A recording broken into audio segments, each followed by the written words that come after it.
सोचा जब दंगा होता है तो दोनों समाज के लोग प्रताड़ित होते, फिर मुसलमानों को क्यों नहीं दिखाया गया फिर जो उन पे जुल्म हुआ।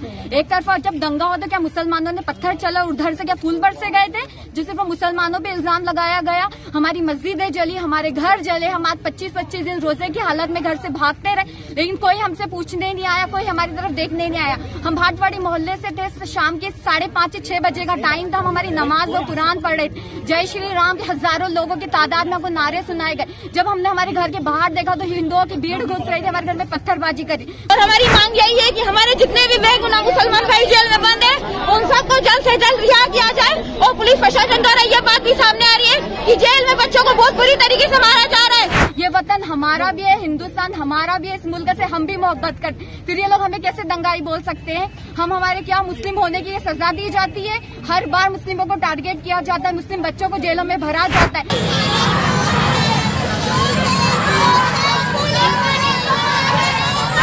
ये वतन से आज जो भी मुझे देख रहे वो लोग सुन ले, मुसलमानों का ये वतन है, मुसलमान इस वतन से मोहब्बत करते हैं। और आप लोग हम पे आतंकवादी का निशाना या आतंकवादी के या दंगाई के हम लोगों को टारगेट नहीं कर सकते। हम यहाँ थे, रहे और हमेशा रहेंगे। मुल्क हमारा था, है और रहेगा।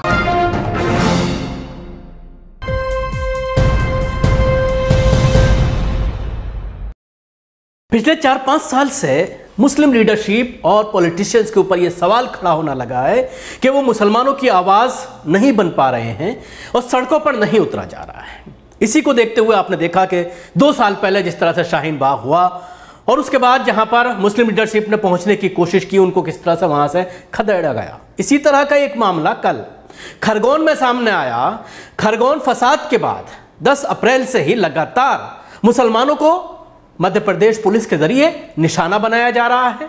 मुसलमानों के घर में अचानक रात में पुलिस धमकती है, दरवाजा तोड़ करके दाखिल होती है, नौजवानों को मारती पीटती है और गिरफ्तार करके उनको लेकर चली जाती है।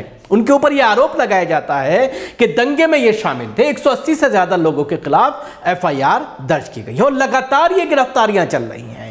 मंगलवार को इसी तरह का मामला यानी सोमवार की रात में खरगोन में सामने आया। कई मुसलमानों के घरों में इस तरह की हरकत की गई जिसको लेकर के मुस्लिम ख्वातीन को सड़कों पर उतरना पड़ा और उन्होंने पुलिस की मौजूदगी में, पुलिस ने उनको कोशिश की रोकने की कि वो सड़कों पर ना उतरें, प्रोटेस्ट ना करें, लेकिन उसके बावजूद उन्होंने हिम्मत दिखाई।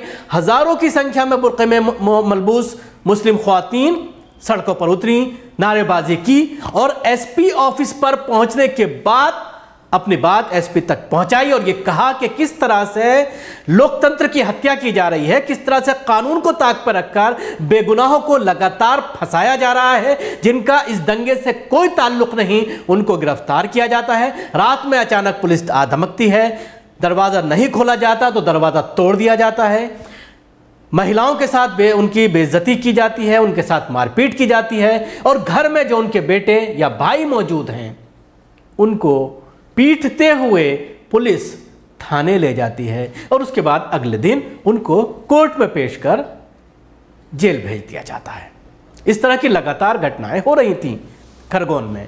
इसी का विरोध करते हुए सड़कों पर मुस्लिम महिलाएं उतरे और कहीं ना कहीं एक बार फिर इन्होंने ये साबित कर दिया है मुस्लिम महिलाएं अगर अपनी पर उतर आए तो पुलिस की नाक में नकेल डाल सकती हैं, जिस तरह से शाहीन बाग की महिलाओं ने साबित किया था। और परसों जिस तरह से साबित किया शाहीन बाग के लोगों ने कि एकमात्र इन तमाम समस्याओं का हल पीसफुल प्रोटेस्ट है, सड़कों पर उतरना है, जिसको मुस्लिम लीडरशिप भूल चुकी है, जिसको लेकर के बार बार सोशल मीडिया पर सवालात खड़े होते हैं। आइए मैं कुछ महिलाओं की इस पूरे मामले में आपको बाइट सुनवाता हूं कि किस तरह के मजालिम पुलिस के जरिए ढाए जा रहे हैं और साथ ही कुछ दृश्य इस प्रोटेस्ट के आपको दिखाना चाहूंगा। हमारी धान मंडी की मस्जिद को आग लगा दी गई और भाटवाड़ी मोहल्ले में विशेष समुदाय के द्वारा भाटवाड़ी मोहल्ले में हमला किया गया। उस समुदाय जिस मुस्लिम मोहल्ले के लोग तो बाहर हमला नहीं करने गए थे।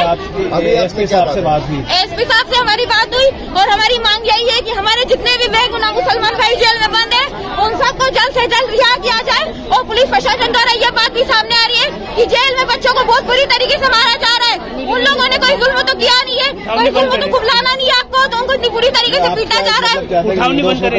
हम करना चाह रहे हैं आप लोग उनको गिरफ्तार कर रहे हैं, ठीक है, लेकिन उनको इतनी बुरी तरीके से जानवरों की तरह क्यों पीटा जा रहा है?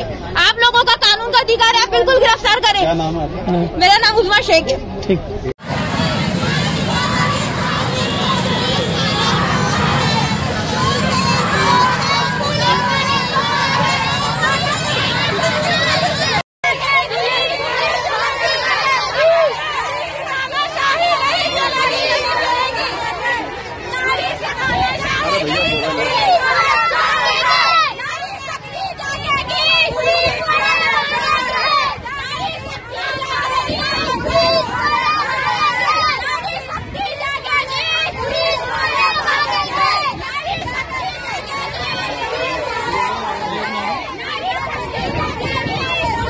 आए थे ज्ञापन देने, क्या मामला है पूरा? आप ज्ञापन देने आए थे, क्या मांग थी आपकी? यहाँ ज्ञापन हम देने आए थे तो हमारी ये मांग थी कि जो हमारे मुसलमान समाज के भाइयों को गिरफ्तार किया गया बिना सबूत के, बिना किसी वीडियो में फुटेज में आए हुए उनके खिलाफ जो एक तरफा कार्रवाई की गई, उसके लिए हमारे जो पुलिस ने अभद्रता की, महिलाओं पे लाठी चलाई, उनके बाल खींचे, उनको घुटनों के बल लेटा के डंडों से मार मार के पूछा गया कि आपके घर वाले क्या, भले ही वो मुजरिम थे या ना थे, किसी ने नहीं पूछा।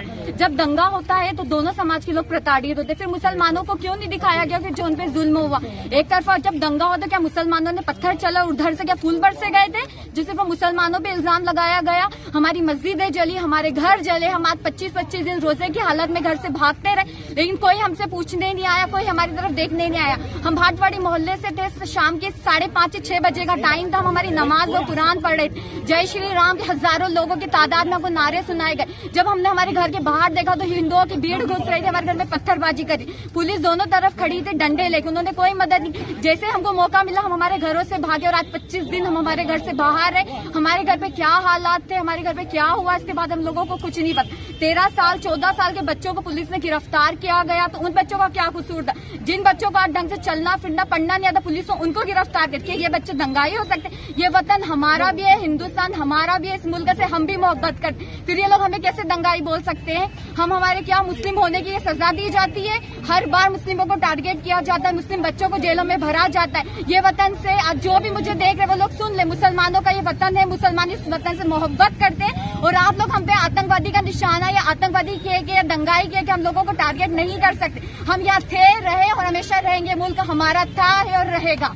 क्या नाम? तो देखा आपने जिस तरह से मुस्लिम महिलाओं ने हिम्मत दिखाई, और पूरे देश में इस प्रोटेस्ट के बाद एक बार फिर से ये सवाल खड़ा होने लगा है कि क्या अब मुस्लिम मर्द जो है वो पूरी तरह से बेकार हो चुके हैं, नाकारा हो चुके हैं, अपने इश्यूज पर सड़कों पर नहीं उतरते, अपने लोगों को इंसाफ दिलाने के लिए पीसफुल प्रोटेस्ट तक करने की उनके अंदर हिम्मत और जुर्रत नहीं है, पुलिस से डरे हुए हैं, प्रशासन से डरे हुए हैं। ये एक सोशल मीडिया पर इन वीडियो के आने के बाद, इस प्रोटेस्ट के होने के बाद सवाल खड़ा होना शुरू हो गया, और ये सवाल खड़ा हो रहा है कि क्या मुस्लिम महिलाओं का सड़कों पर उतरना कितना जायज़ है, कितना वाजिब है? ये भी एक बड़ा सवाल खड़ा हो रहा है। लेकिन उसके बीच कहीं ना कहीं इन महिलाओं ने आम मुसलमानों को, खासतौर से मुस्लिम लीडरशिप को एक आईना दिखाने का काम किया है। शुक्रिया। आपको हमारी कोशिश कैसी लगी जरूर बताएं। हमारे यूट्यूब चैनल को सब्सक्राइब करना ना भूलें, इसके साथ ही बेल आइकन जरूर दबाएं। अगर आप वीडियो फेसबुक पर देख रहे हैं तो पेज को लाइक करें, उसके साथ ही फॉलो भी करें। धन्यवाद।